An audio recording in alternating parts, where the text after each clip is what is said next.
Hello everyone, today we are going to introduce the registration for API, excipient and packaging material in China.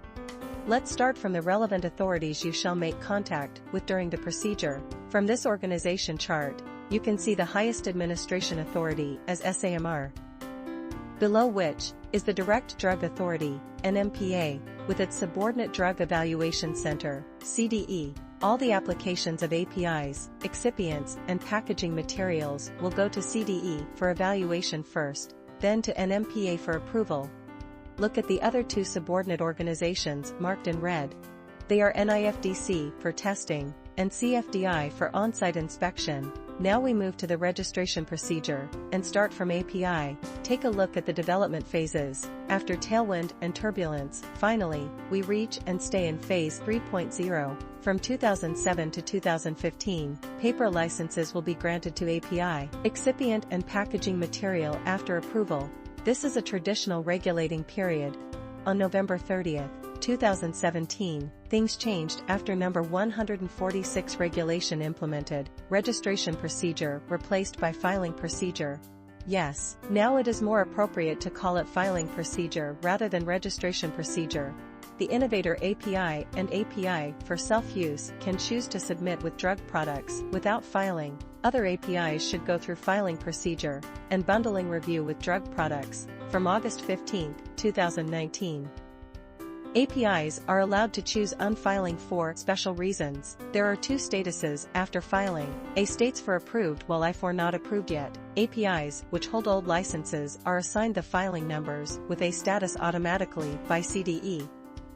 Generic APIs are allowed to apply for independent review after filing. What are A and I status?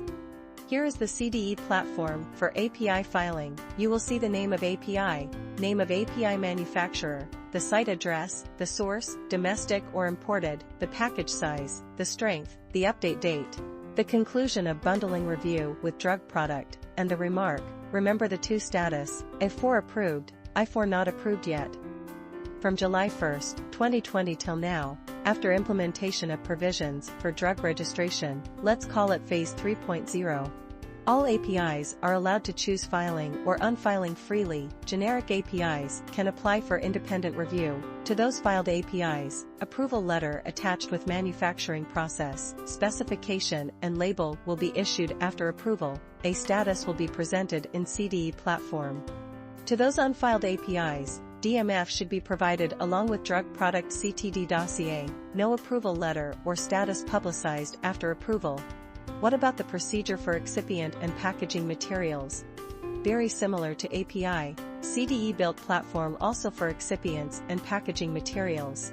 Publicizing the name, manufacturer, the site address, the source, the package size, the strength, the update date, the conclusion of bundling review with drug product, and the remark, same to the API, A states for approved while I status for not approved yet.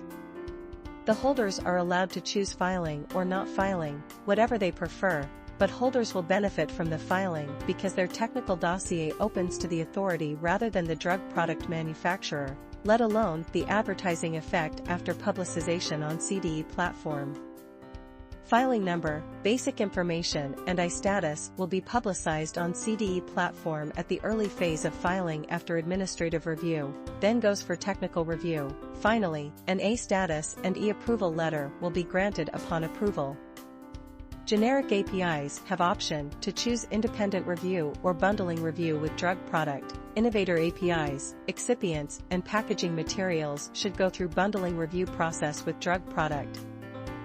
This is the filing flow chart for imported API, excipient and packaging material. There are two phases of the procedure, phase I filing, namely administrative review, and phase 2 reviewing, namely technical review. You will get an I status after passing phase I. For APIs, if you would like to go further, after payment of the one-time fee, technical review phases will be initiated. For excipients and packaging materials, you have to wait for a drug product to refer your DMF, but luckily, no fee requested by the authority. The endpoint of phase 1 is I status, endpoint of phase 2 is A status to APIs, excipients and packaging materials, and extra approval letter with annex to APIs. A Chinese agent is mandatory for imported API, excipients, and packaging material. To represent the overseas pharmas for communicating with the authority, the agent should be registered in China, and of course, professional and reliable. Our company, KRB Consulting, comprised of industry experts and veteran consultants serving the pharma, biotech and medical device industries, is your trusted partner in regulatory affairs, GXP compliance and China market access. KRB helps global pharmaceutical companies achieve smooth registration of their brand drugs, generics, API, excipients, and packaging materials in China. Up to now, our complement of industry experts have successfully worked on more than 100 imported API, excipients and packaging materials filing and more than 90 imported drug products registration with CDE. We remain an IDEA partner because of our capabilities with respect to electronic filing and continues to work assisting with China submission. As needed, KRB will support clients as their Chinese agent to ensure prompt and proper communications with the agency. Contact us for more information. Subscribe to our YouTube channel for regular updates. Thanks for watching.